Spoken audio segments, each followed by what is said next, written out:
নবীজির জীবনের দুইটি দিক, একটি হচ্ছে সুরত আর একটি হচ্ছে সিরত।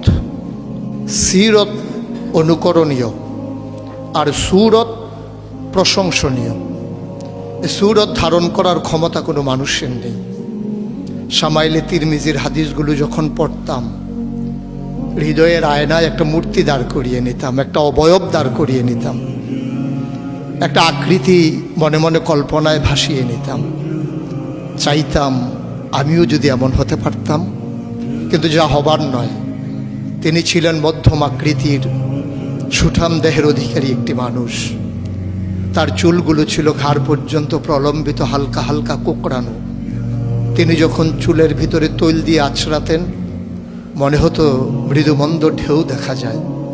তার কপাল ছিল চওড়া, ভ্রুগুলো ছিল জোড়া ভ্রু, ধনুকের মতো বাঁকা। চোখের পাতাগুলো ছিল ফুটন্ত গোলাপের গোলাপি রঙের এক একটি পাপড়ির মতো।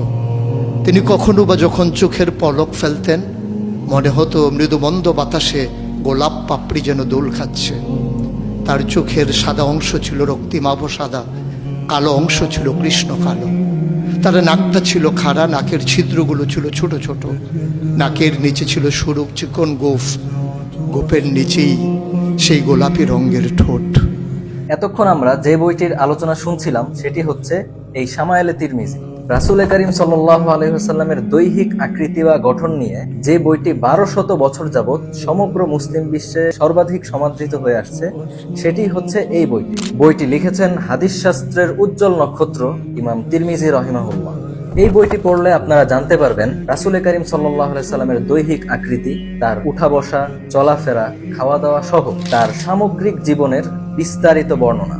আপনাদের পড়ার সুবিধার্থে এই বইটি আমরা দুটি খণ্ডে নিয়ে এসেছি। আর দেখতেই পাচ্ছেন বইটির বাইন্ডিং, পৃষ্ঠা এবং ডিজাইন কতটা প্রিমিয়াম এবং মজবুত করা হয়েছে। প্রিয় নবীজি সম্পর্কে জানতে এই বইটির কোনো বিকল্প হতে পারে না। তাই এই বইটি আজই সংগ্রহ করুন। আর সংগ্রহ করতে স্ক্রিনে দেওয়া নাম্বারে যোগাযোগ করুন অথবা অর্ডার নাও বাটনে ক্লিক করে অর্ডারটি কনফার্ম করুন।